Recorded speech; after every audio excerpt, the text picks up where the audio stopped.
प्यारे बच्चों, देखते हैं क्वेश्चन नंबर 12 ब्रांच अकाउंट का। ये क्वेश्चन आरबीडी बुक से है। इसमें आपके दिया हुआ है Messrs bright and company Chennai की मुंबई में एक शाखा है, तो मुंबई ब्रांच हो गया। शाखा को माल लागत मूल्य में 25% जोड़कर भेजा जाता है, तो इनवॉइस प्राइस पे भेजा जाता है। शाखा नकद और उधार बिक्री करती है, दोनों ही करती हैं। शाखा व्ययों का भुगतान शाखा के पास रोकड़ से किया जाता है, ये लाइन इंपॉर्टेंट है।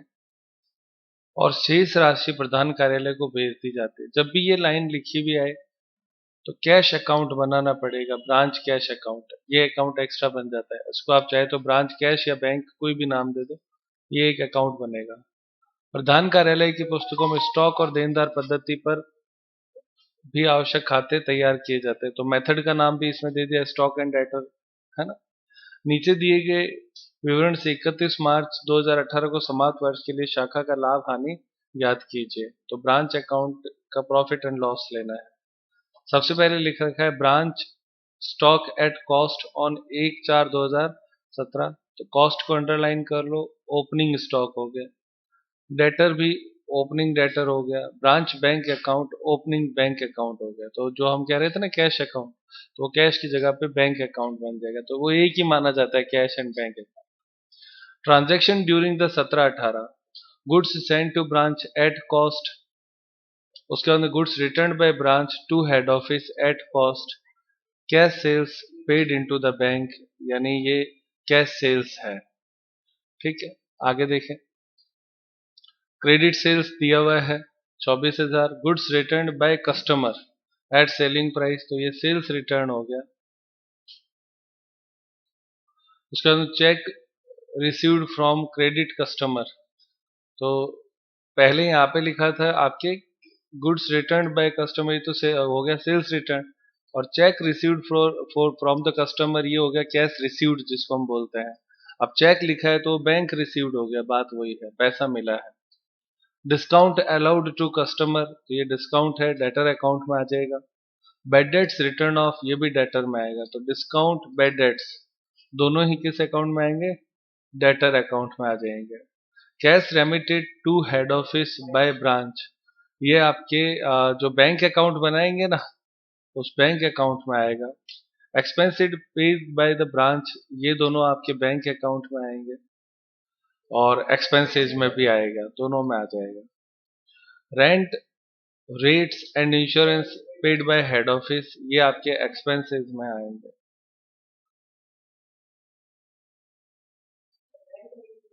बैलेंस ऑन 31/3/2018, स्टॉक आपके क्लोजिंग दे रखा है।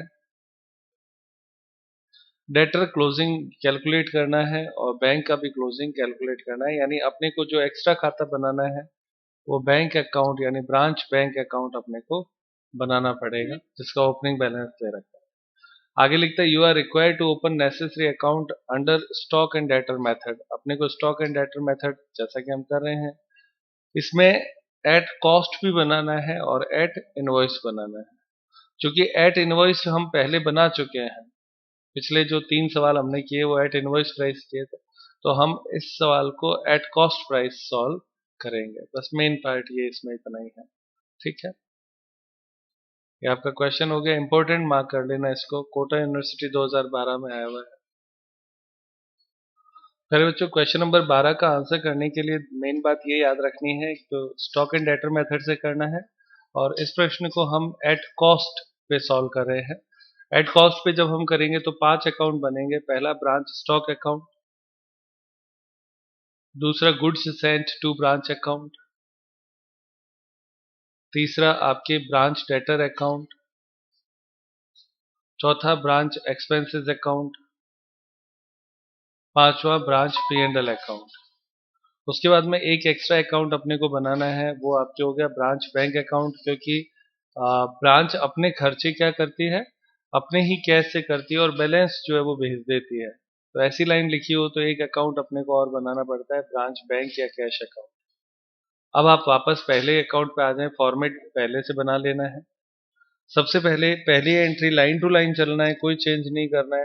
पहली एंट्री लिखिए ब्रांच स्टॉक, तो ओपनिंग स्टॉक दे रखा है 9,000 का और एट कॉस्ट है, तो लिखेंगे 2।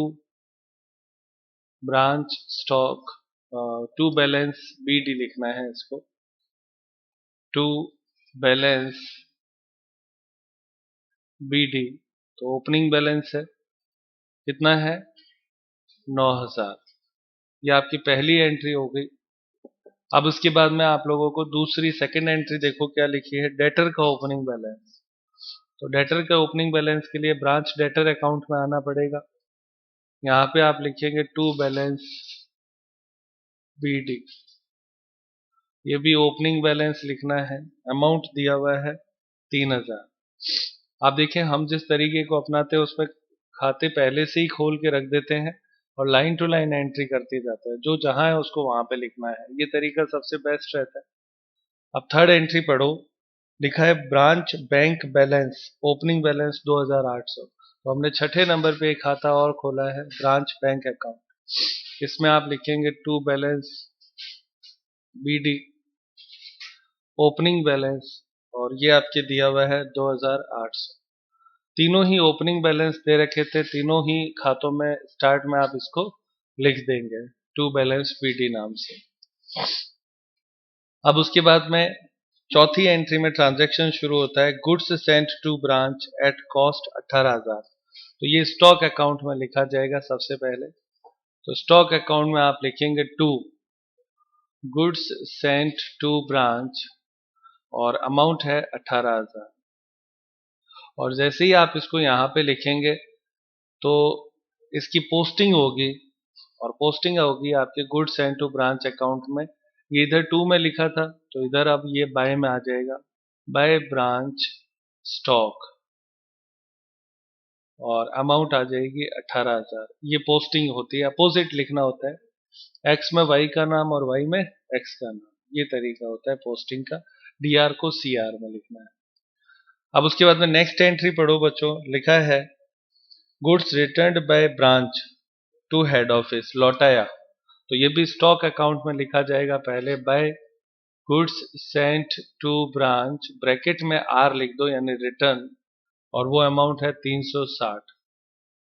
तो इसको आप जैसे ही यहाँ पे आपने गुड्स सेंट टू ब्रांच लिखा तो इसकी पोस्टिंग होगी वापस, तो पोस्टिंग यहाँ पे होगी टू ब्रांच स्टॉक 360। अब उसके बाद में नेक्स्ट पढ़ें, cash sales paid into bank कितना है 4,800। तो कैश सेल्स करने से आपके क्या आया, पैसा आया। तो सबसे पहले देखो यहाँ लिखेंगे सेल्स किया तो बाय ब्रांच बैंक, और ब्रैकेट में लिखो सेल्स, और ये आपकी कैश सेल्स थी, कितनी थी अमाउंट 4,800। तो सेल्स दोनों ही लिखी जाती हैं यहाँ पे। पीछे सवालों में भी हमने लिखा, लेकिन उसको हमने केवल कैश सेल्स लिख दिया क्योंकि हम ब्रांच बैंक अकाउंट बना नहीं रहे थे। इस सवाल में हम ब्रांच बैंक बना रहे हैं, इसलिए इसकी पोस्टिंग होगी। तो पोस्टिंग आप ब्रांच बैंक अकाउंट में आ जाओ, यहाँ पे आप लिखो टू ब्रांच स्टॉक, ब्रैकेट में सेल्स 4,800। ठीक है बच्चों, तो दो जगह पे इसकी आपके पोस्टिंग हो जाएगी।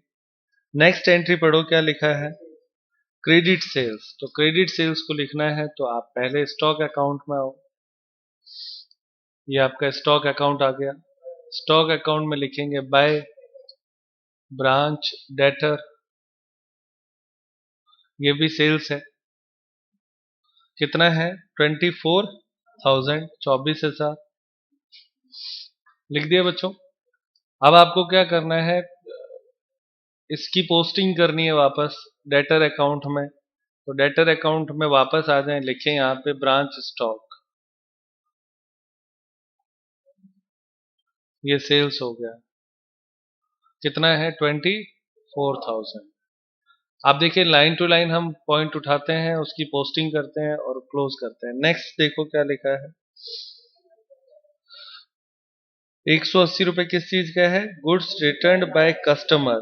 तो ये सेल्स रिटर्न हो गया, हमने इसको लिखा है। तो इधर लिखेंगे to branch debtor,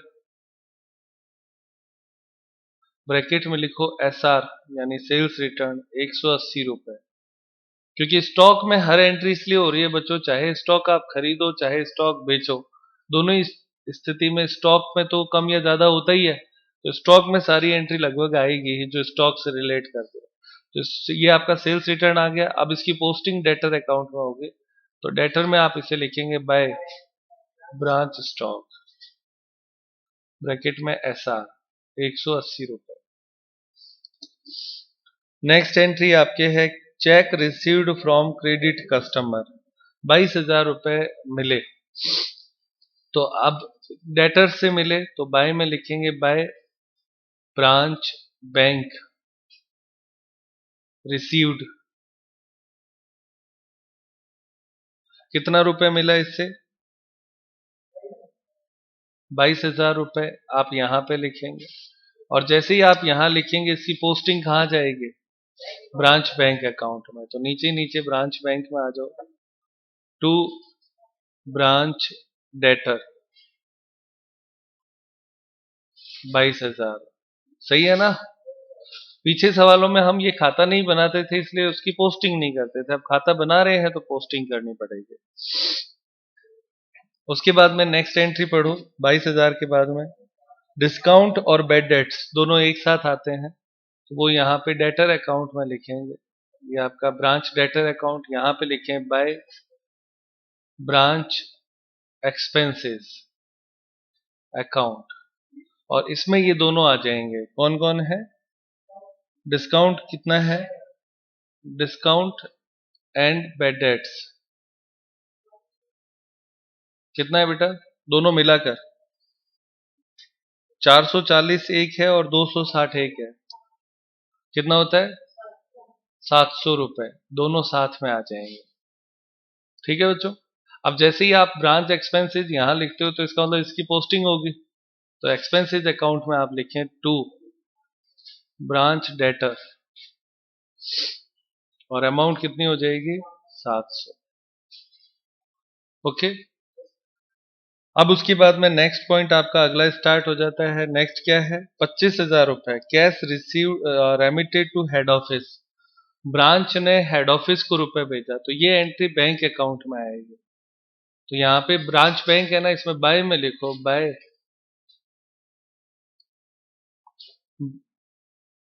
bank, bracket में HO लिख देना। कितना रुपए भेजा इसको, 25,000 रुपए। तो 25,000 रुपए हेड ऑफिस को इसने भेज दिए हैं। तो भेज दिए तो ऑब्वियस है इसके पास पैसा आता है तो ये टू में लिखता है, जब इसके पास पैसा जाएगा तो किधर लिखेगा, बाय में लिखेगा। पोस्टिंग इसकी कहीं होगी नहीं क्योंकि हम हेड ऑफिस का बैंक अकाउंट बना नहीं रहे। नेक्स्ट पढ़ो 25,000 के बाद में expenses paid by branch, branch के द्वारा खर्चों का भुगतान किया गया। तो खर्चे कर रही है तो इधर आप लिखिए बाय ब्रांच एक्सपेंसेस, इसमें भी दोनों आ जाएंगे, सैलरी 400 और मिसक्लेनियस 200। तो सैलरी 400 प्लस मिसक्लेनियस कितने हैं 200, तो टोटल कितना हो गया 600 रुपए आप यहां लिखेंगे। अब जैसे ही आप यहाँ पे 600 लिखते हैं तो इसकी पोस्टिंग कहाँ जाएगी, एक्सपेंसेस अकाउंट में। ये इधर क्यों लिखा पता है ना, बैंक ने खर्चा किया है ना, ब्रांच बैंक से पैसा दिया है इसलिए ये खर्चे ब्रांच ने किए हैं। तो ये खर्चों में यहां पे भी आएगा टू ब्रांच बैंक एक्सपेंसेस, कितना है बेटा दोनों की टोटल 600 रुपए। ठीक है, पोस्टिंग होगी दो जगह पे। अगला कौन सा है, लाइन से पढ़ो, rent rate and insurance paid by head office ने पेमेंट किया है, तो यहां पे लिखेंगे to bank HO, head office का खर्चा है, कितना है 500 रुपए। तो यहाँ पे 500 रुपए लिखेंगे। और ये किस चीज का था, रेंट एंड रेट्स का, तो यहाँ पे रेंट लिख दो ताकि याद रहे और विशेष लिखने की जरूरत नहीं। खर्चों में आ गया 500 ये भी, और इसकी पोस्टिंग कहीं पे नहीं होगी क्योंकि हेड ऑफिस का खाता हम नहीं बना रहे हैं। अब उसके बाद में नेक्स्ट पढ़ो क्या है, स्टॉक का, ब्रांच स्टॉक का क्लोजिंग बैलेंस आपको दे रखा है 3,744। तो अब आप इसे यहाँ पे स्टॉक अकाउंट में आ जाओ, ब्रांच स्टॉक। क्लोजिंग बैलेंस यहाँ पे लिखेंगे by balance CD। Closing balance कितना है? 3744। ये आपका अकाउंट हो गया, सारी चीजें पूरी हो गई। अब पहले अकाउंट से पूरा करते हुए चलेंगे। सारी एंट्रीज होने के बाद में फर्स्ट अकाउंट से आप क्लोज करते हुए चलेंगे। यहां तक आप लोगों को समझ में आया बच्चों? हाथ ऊपर करें एक बार। Very good. अब टोटल लगाओ, इसकी कितनी आती है इस तरफ का? 32,000, 32,904। इधर भी आप लिख दो 32,900 और 4। अंतर पी एंड एल लिखेंगे, तो to branch P and L balancing figure से आएगा कितना? 5,724 हो गया। BF शब्द का मतलब बैलेंस से आया है। अब जैसे ही आप ब्रांच पी एंड एल लिखते हो, इसकी पोस्टिंग जाएगी, है ना? तो पोस्टिंग के लिए आप अकाउंट खोलो, अगला branch P and L account, expenses के बाद में ये रहा। इसमें आप इस तरफ इसकी पोस्टिंग करेंगे बाय ब्रांच स्टॉक, यानी स्टॉक खाते से इसके पास जो प्रॉफिट निकल के आया वो था 5,724 रुपए। हो गई पोस्टिंग, पहला अकाउंट क्लोज। अब वापस दूसरे अकाउंट में जाएंगे। दूसरा अकाउंट है goods sent to branch account. तो goods sent to branch account में आपके प्रॉफिट तो है ही नहीं, सारा कॉस्ट पे है, ये भी है ना? कॉस्ट पे है तो सीधा अंतर निकालना है इसमें, to trading account. Account bracket में लिख दो BF बैलेंसिंग फिगर, और टोटल दोनों तरफ आप जरूर लगा दें। इधर का टोटल 18,000 आएगा,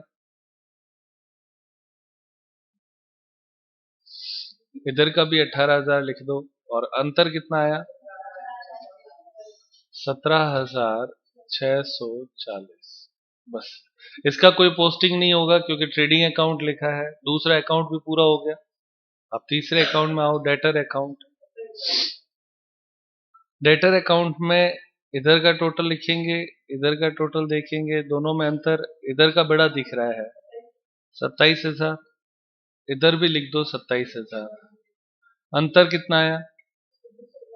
बाय बैलेंस CD, और ब्रैकेट में लिख दो BF बैलेंसिंग फिगर 4,120। यह आंसर दिया हुआ होगा क्योंकि प्रश्न क्वेश्चन मार्क लगाया हुआ था ना डेटर की बैलेंस पे, तो यह आंसर दिया हुआ है बच्चों?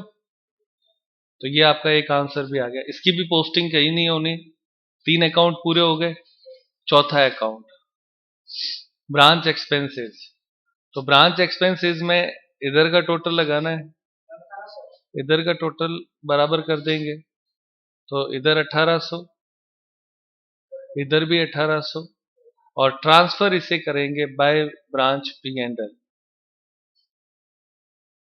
1800। ये बैलेंसिंग फिगर से ही आया है, BF से। अब आप लोगों को करना क्या है, अगले पार्ट में चले जाओ। ब्रांच पी एंड एल में इसकी पोस्टिंग करनी है, वो 2 में आ जाएगी, टू ब्रांच एक्सपेंसेस, तो वो आपके हुआ 1800। अब उसके बाद में अंतर निकालना है इस खाते का भी, तो पहले इसका टोटल लगा लेंगे। तो टोटल आपके इसका दिया हुआ है 5,724, इधर भी आपके 5,724। अंतर प्रॉफिट आएगा तो to P and L balancing figure. ये P and L general P and L होता है, तो इसको सिर्फ पी एंड एल लिख दिया हमने। कितना आता है? 3,924। ये भी आंसर दिया हुआ होगा, ये आपका आंसर है। और लास्ट अकाउंट में आ जाओ अब, ब्रांच बैंक अकाउंट। तो इसमें अभी आपको क्लोज करना है, अब सारी क्लोजिंग एंट्रीज है। तो इसमें इस तरफ का टोटल 22,426, 28, 29,600। यहाँ पे भी 29,600। तो अंतर आएगा इसका बाय बैलेंस CD, और ये भी बैलेंसिंग फिगर से आएगा। कितना आता है? आंसर दिया हुआ है इसका भी, चेक करो, दिया हुआ है बेटा। तो बस ये इतना ही क्वेश्चन था। 6 अकाउंट एक साथ इसमें अपने पूरे हो जाते हैं। टोटल क्वेश्चन को करने में 20 मिनट लगा है अपने को, तो एक बड़े क्वेश्चन के रूप में ये पेपर में पूछा जाता है 20 नंबर में, तो अगर सही करते हैं तो पूरे पूरे नंबर इसमें आते हैं। नेक्स्ट क्वेश्चन देखते हैं। प्यारे बच्चों देखते हैं क्वेश्चन नंबर 13। इसमें दिया हुआ है लवली पेंट्स अपनी अलवर शाखा को बीजक मूल्य पर माल भेजता है। अंडरलाइन कर ले, एट इनवॉइस प्राइस। बीजक मूल्य विक्रय मूल्य का 20% लाभ जोड़कर आता है, तो विक्रय मूल्य पर 20% जोड़ने पर, ठीक है ना, तो कॉस्ट पे कितना हो जाएगा? तो जो विक्रय मूल्य का 20% है वो कॉस्ट पर 25% होता है। ये नोट कर लो, ये फिक्स है, ठीक है ना। जो विक्रय मूल्य का 20% है वो कॉस्ट पे 25% होता है। आगे, आपको प्रधान कार्यालय की पुस्तकों में शाखा खाता बनाना है, ब्रांच अकाउंट, शाखा समायोजन खाता, एडजस्टमेंट अकाउंट, और शाखा लाभ हानि खाता, P&L अकाउंट। ये तीन ही अकाउंट इसमें बनाने, और अकाउंट इसमें बनेंगे नहीं। क्यों नहीं बनेंगे? वो सवाल में ही सूचनाएं नहीं है तो कैसे बनेंगे। अब आप देखो इसमें क्या दिया है, ध्यान से देखें। इसमें दिया हुआ है ओपनिंग स्टॉक एट कॉस्ट, तो ये स्टॉक अकाउंट में चला जाएगा। ब्रांच एक्सपेंसेस सीधे P&L अकाउंट में आप लिखेंगे। Goods sent to branch stock account में लिखा जाएगा। लॉस इन ट्रांजिट, ये इस प्रश्न में नया है। लॉस इन ट्रांजिट हमने पहले भी देखा था, पर पहले वाली मेथड में उसका कोई हमने ट्रांजैक्शन लिखा नहीं था, इसमें लिखा जाएगा। क्लियर? और पिल्फ्रेज, पिल्फ्रेज मतलब चोरी होता है, चोरी, ठीक है। ये दो ट्रांजैक्शन अपने को इसमें नए सीखने हैं, जिसके लिए सवाल है। सेल्स स्टॉक अकाउंट में लिखा जाएगा, stock at the end stock account में लिखा जाएगा। Claim from insurance company against loss in transit, 8,000 रुपए आपके ये जो लॉस हुआ ना ट्रांजिट वाला 15,000 का, उसमें ये मिले हैं, ये भी स्टॉक अकाउंट में लिखा जाएगा। सवाल खत्म हो गया रीडिंग के पॉइंट ऑफ व्यू से। अब अपने को इसमें 3 खाते बनाने हैं। जो मेन काम अपना है वो ये स्टार पॉइंट लगाए, लॉस इन ट्रांजिट और पिल्फ्रेज। पिल्फ्रेज यानी चोरी होता है। आप लोगों को करना क्या है, ये जो दो ट्रांजेक्शन है ना उसके दो पार्ट होंगे, एक प्रॉफिट और दूसरा कॉस्ट। किसके दो पार्ट किए मैंने? लॉस इन ट्रांजिट के दो पार्ट करेंगे, क्योंकि अगर माल रास्ते में खोया तो दो नुकसान हुए। एक तो कि हमारा माल खो गया, जिसको हम कॉस्ट बोलते हैं, और एक जो हम उसे बेचते तो प्रॉफिट होता, तो प्रॉफिट का भी लॉस हुआ। तो प्रॉफिट और कॉस्ट अलग अलग करनी है इसमें। उसी तरह से आपके जो पिल्फरेज है उसके भी दो हिस्से हो जाएंगे, एक प्रॉफिट का और एक कॉस्ट का। क्लियर? और कोई दिक्कत नहीं है इसमें। जब आप इन दोनों को अलग करेंगे तो इसमें करना क्या है, प्रॉफिट वाला जो हिस्सा है वो एडजस्टमेंट अकाउंट में जाएगा, और कॉस्ट वाला जो हिस्सा है वो P&L अकाउंट में जाएगा। दोनों में ही ऐसे ही करना है। इस सवाल में अपने को यही करना है और कुछ नहीं है। अलग अलग कैसे करेंगे वो हम अभी देख लेंगे। क्वेश्चन समझ में आ गया? स्टॉक अकाउंट बनाना है, एडजस्टमेंट अकाउंट बनाना है और P&L अकाउंट बनाना है। स्टार्ट करते हैं आगे। क्वेश्चन नंबर 13 का आंसर देखते हैं। इसमें हम 3 अकाउंट बनाएंगे, branch stock account at invoice price, ये नोटिंग में लेना है इनवॉइस प्राइस। नंबर 2 हम बनाएंगे ब्रांच एडजस्टमेंट अकाउंट, और नंबर 3 बनाएंगे ब्रांच P&L अकाउंट। अब इसके अलावा चूंकि प्रश्न में अकाउंट पूछे नहीं है इसलिए हमें बनाने नहीं है, लेकिन अगर हम मान लो बाई चांस बनाना चाहें तो बना सकते हैं, क्योंकि एट इनवॉइस पे बनाएंगे तो स्टॉक रिजर्व भी बनेगा, तो वो नहीं बना के हम कैसे कर सकते हैं वो इस प्रश्न में अपने को सीखना है, बिना बनाए कैसे हो सकता है। तो स्टार्ट करते हैं ब्रांच स्टॉक अकाउंट। सबसे पहले आप लिखें to balance, line to line चलना है, ओपनिंग स्टॉक लेना है, टू बैलेंस BD। कितना दे रखा है बच्चों? 24,000 एट कॉस्ट दिया हुआ है, तो यहां पे अंदर की तरफ आप लिखेंगे 24,000। अब इसको इनवॉइस प्राइस में कन्वर्ट करना है ना, और तो इनटू आप क्या करेंगे, 125/100 कितना होता है? हाँ बेटा, यहां पे लिख दो 30,000। ठीक है बच्चों, इनवॉइस प्राइस पे बनाया 25% से। क्यों बनाया? क्योंकि हमने ये कह दिया था कि भाई जो सेल्स का 20% है वो कॉस्ट का क्या होता है 25%। बट ये 100 इसलिए लगाया क्योंकि ये 24,000 कॉस्ट है, कॉस्ट के नीचे कॉस्ट आती है तो कॉस्ट 100 हुआ, और 125 सेलिंग प्राइस है तो उसको इंटू 125 कर दिया। उसके बाद में नंबर 2 पढ़ें क्या लिखा हुआ है। हाँ बेटा, अच्छा एक और चीज, पहले इसी की एक पोस्टिंग कर लेते हैं ताकि थोड़ा सा आसान हो जाएगा। इसमें प्रॉफिट हमने जोड़ा है ना, 24,000 और 30,000 का अंतर कितना होता है 6,000, तो वो 6,000 अपने को स्टॉक रिजर्व लिखना होता है। तो एडजस्टमेंट अकाउंट में आप लिखेंगे बाय स्टॉक रिजर्व, और ब्रैकेट में लिख दो ओपनिंग स्टॉक का 6,000, जो प्रॉफिट हमने वहां पे जोड़ा था ना। अब हमेशा तो जब हम ये सवाल करते थे तो पहले हम क्या करते थे, स्टॉक रिजर्व में लिखते थे, फिर स्टॉक रिजर्व से वापस किस में लाते थे, उसको एडजस्टमेंट अकाउंट में लाते थे। इसमें हमने सीधा एडजस्टमेंट अकाउंट में इसकी एंट्री करा दी है, ओपनिंग याद रखना है, सीधा लिया है डायरेक्ट। क्लियर? अब आप वापस ऊपर चले जाओ स्टॉक अकाउंट। नंबर 2 एंट्री है ब्रांच एक्सपेंसेस 10,000, तो expenses P and L account में लिखना है, लिखें टू ब्रांच एक्सपेंसेस 10,000। जब हम पी एंड एल अकाउंट बना रहे हैं तो एक्सपेंसेस सीधा इसी में आ जाएगा, अलग से खाता बनाने की जरूरत नहीं है, कोई पोस्टिंग नहीं होगी।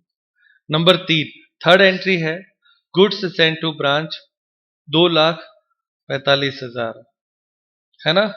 तो गुड्स सेंट टू ब्रांच आप लिखेंगे 2 में, स्टॉक अकाउंट में 2, goods sent to branch, invoice price पे ही है ये 2,45,000। ठीक है। अब गुड्स सेंट टू ब्रांच 2,45,000 के बाद में नेक्स्ट क्या है बच्चों,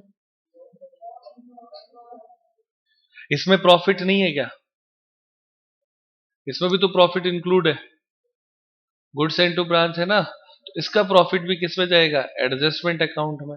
यहां पे लिखो by branch, goods sent to branch लिखना है, goods sent to branch, bracket में लिख दो प्रॉफिट वाला पार्ट, यानी प्रॉफिट कितना होएगा। तो ये इनवॉइस प्राइस पे दे रखा है ना, तो लिखो 2,45,000 इंटू 25/125 कितना होता है 49,000। पहले भी लिखते थे, इस बार हम वो अकाउंट स्किप करके चल रहे हैं, बस अंतर इतना ही आया है, अकाउंट स्किप कर दिए, वो सीधा हमने यहाँ पे इसको पोस्टिंग करा है। ठीक, नेक्स्ट थर्ड, अगला क्या है, गुड्स सेंट टू ब्रांच के बाद में लॉस इन ट्रांजिट, है ना। तो बाय में लिखो बाय, दो नाम लिखने हैं बाय में, एक तो बाय लिखना है ब्रांच एडजस्टमेंट, और एक लिखना है ब्रांच पी एंड एल। किसके लिए लिखे हमने ये, लॉस इन ट्रांजिट के लिए, लॉस इन ट्रांजिट के लिए, सही है। क्योंकि हमने प्रश्न में सीखा कि हमें जो लॉस इन ट्रांजिट हुआ उसके दो हिस्से करने हैं, प्रॉफिट का हिस्सा और कॉस्ट का हिस्सा। प्रॉफिट का हिस्सा किस में जाएगा, हाँ बेटा एडजस्टमेंट में, और कॉस्ट का हिस्सा किस में जाएगा पी एंड एल में, तो ये दोनों यहाँ पे आएंगे। अब इसका वर्किंग नोट हमें बनाना पड़ेगा, तो नीचे कैलकुलेशन लिख लो यहाँ पे, ये वर्किंग नोट फर्स्ट से हम ले लेंगे दोनों, नीचे सवाल में कैलकुलेट करो, लिखना है लॉस, नंबर 1 डाल देना working note, loss in transit. मैं यहाँ पे बहुत सिंपली देखो टोटल अमाउंट कितनी दे रखा है बेटा, हाँ हाँ 15,000, 15,000 लिखेंगे, इसके दो हिस्से करेंगे, प्रॉफिट का और कॉस्ट का। तो प्रॉफिट में आपके 15,000 इंटू 25/125, और कॉस्ट में आपके हो जाएगा 15,000 इंटू 100/125, इसका कितना आता है 3000, इसको कहाँ ट्रांसफर करोगे? एडजस्टमेंट अकाउंट में। सही है, हो गया ना। और ये जो इसका कितना आता है 12,000, इस 12,000 में 8,000 और 4,000 दो हिस्से हो जाएंगे। इंश्योरेंस कंपनी ने कितना दिया? तो ये इंश्योरेंस ने दिया था, और 4,000 कॉस्ट में, यानी ये P&L में चला जाएगा। हो गया हिसाब सारा। 12,000 आया ना इसका कॉस्ट, इस कॉस्ट में 8,000 इंश्योरेंस कंपनी ने दे दिया, तो वो तो इंश्योरेंस कंपनी के नाम से स्टॉक में लिख देंगे। 4,000 जो है वो किस में चला जाएगा? P&L में लिखा जाएगा। तो 3,000, 8,000 और 4,000 टोटल कितना हो गया? 15,000। तो सारे 15,000 की एंट्री अपने को स्टॉक अकाउंट में करनी है। यहां से आगे बढ़ू मैं, नोटिंग कर लिया सभी ने? चलो अब आप देखो, ये नोट होने के बाद में यहां पे आ जाओ। यहाँ पे दो चीजें तो हमने पहले से लिख रखी है। प्रॉफिट कितना आया? 3,000। कॉस्ट में हमें यानी P&L में कितना ले जाना है? 4,000। और बाय इंश्योरेंस कंपनी 8,000। और ये टोटल तीनों की एक साथ यहाँ पे आ गई 15,000, क्योंकि स्टॉक 15,000 से कम हुआ था, तो 15,000 पूरे की एंट्री यहाँ पे आ जाएगी। अब आएगी पोस्टिंग की बात। तो 3,000 तो जाएगा एडजस्टमेंट में, और 4,000 जाएगा कॉस्ट में। तो लिखेंगे 2 ब्रांच स्टॉक 3,000, और इधर लिखेंगे 2 ब्रांच स्टॉक, कितना आता है इसमें? 4,000। दोनों आ गए पोस्टिंग। ये आपके लॉस इन ट्रांजिट, और ये भी आपके लॉस इन ट्रांजिट। हो गया सारा लॉस इन ट्रांजिट, समझ में आया अच्छे तरीके से? अब इसी तरीके से आगे बढ़ो। लिखा है पिलफ्रेज, तो पिलफ्रेज के तो सीधे दो हिस्से ही करने, तो यहां पे लिखो by branch P&L, PILFERAGE, pilferage के लिए P&L, और ब्रांच एडजस्टमेंट वो आपके हो जाएगा किसके लिए? पिलफ्रेज के लिए। और ये तो हुआ कॉस्ट, और ये किसके लिए हो जाएगा? प्रॉफिट। दो हिस्से होंगे इसके भी, है ना? ब्रांच बाय ब्रांच एडजस्टमेंट और P&L दो बार लिख दिया। ये आपके वर्किंग नोट नंबर 2 से ले लेंगे। क्लियर? तो वर्किंग नोट नंबर 2 पे आ जाओ।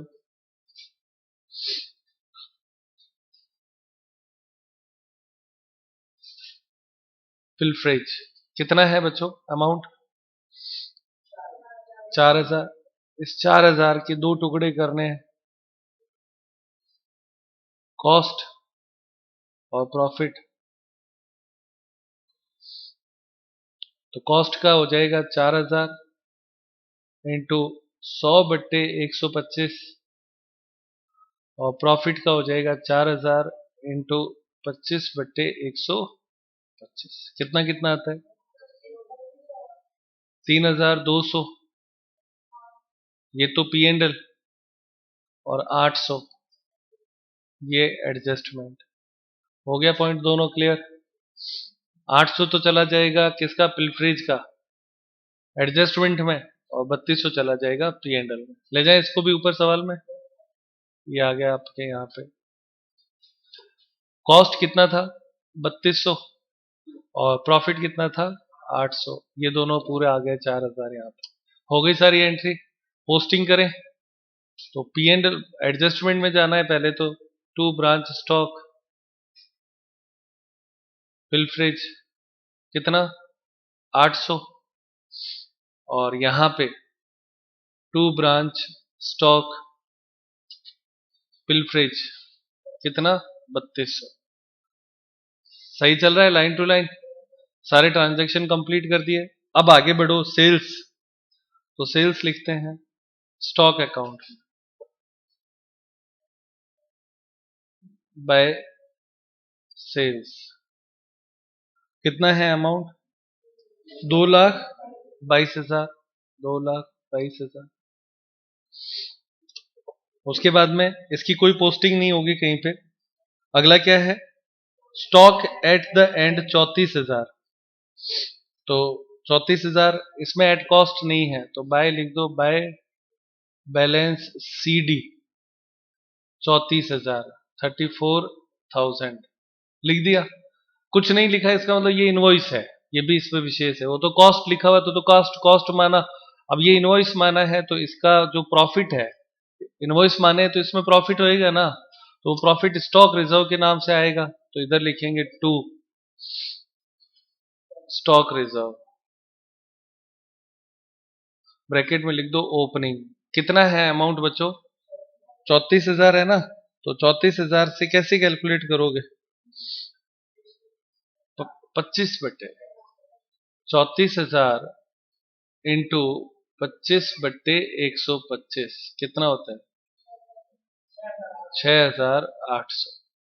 बस ये आपका ओपनिंग का आ गया, ये आपका क्लोजिंग का आ गया, दोनों मतलब ये ओपनिंग का और ये क्लोजिंग का, क्लोजिंग लिखना है CLO। हो गए बच्चों दोनों? स्टॉक रिजर्व डायरेक्ट लिया है हमने, कोई खाता नहीं बनाया सीधा। उसके बाद में अगला पढ़ो, इंश्योरेंस क्लेम 8,000 हम लिख चुके हैं पहले से, हो गया सवाल सारा कंप्लीट। बस अब क्लोजिंग स्टार्ट करो पहले से। पहला खाता स्टॉक अकाउंट, किस तरफ अंतर आता है देखो, टोटल लगाओ कितना आता है। इधर आता है 2,75,000 और इधर भी यही आता है 2,75,000।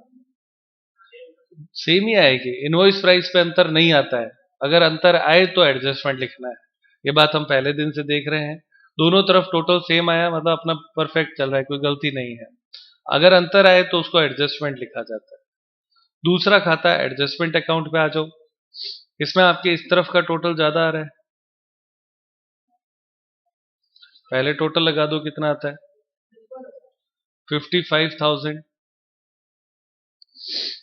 इधर भी आप लिख दो 55,000 और जो अंतर है उसको P&L में ट्रांसफर करेंगे, ठीक है। तो यहां लिखेंगे to branch P&L, balancing figure से अंतर से ले रहे हैं, कितना आता है बेटा 44,400। आंसर दिया हुआ होगा, ये दिया हुआ है।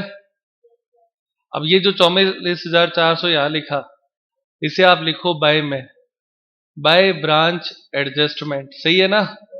पोस्टिंग हो जाएगी 44,400 की। अब इसके बाद में फिर से अंतर निकाल लो, इधर का टोटल और इधर का टोटल दोनों तरफ लेंगे। इस तरफ का टोटल 44,400, इधर का भी 44,400 और अंतर जो है वो आपका फाइनल P&L आएगा, जनरल P&L बैलेंसिंग फिगर से कितना 28,000, 27,200, 27,200। ये आपका आंसर आ गया, दिए हुए सारे आंसर। बस ये इतना ही क्वेश्चन है। इस क्वेश्चन में सबसे बड़ी बात यही है, प्रॉफिट को जो जहां पे इंक्लूड पहले बिना अकाउंट बना के लेते थे, अब आपको डायरेक्ट लेना है एडजस्टमेंट अकाउंट। तो आज की क्लास यहीं समाप्त करते हैं प्यारे बच्चों।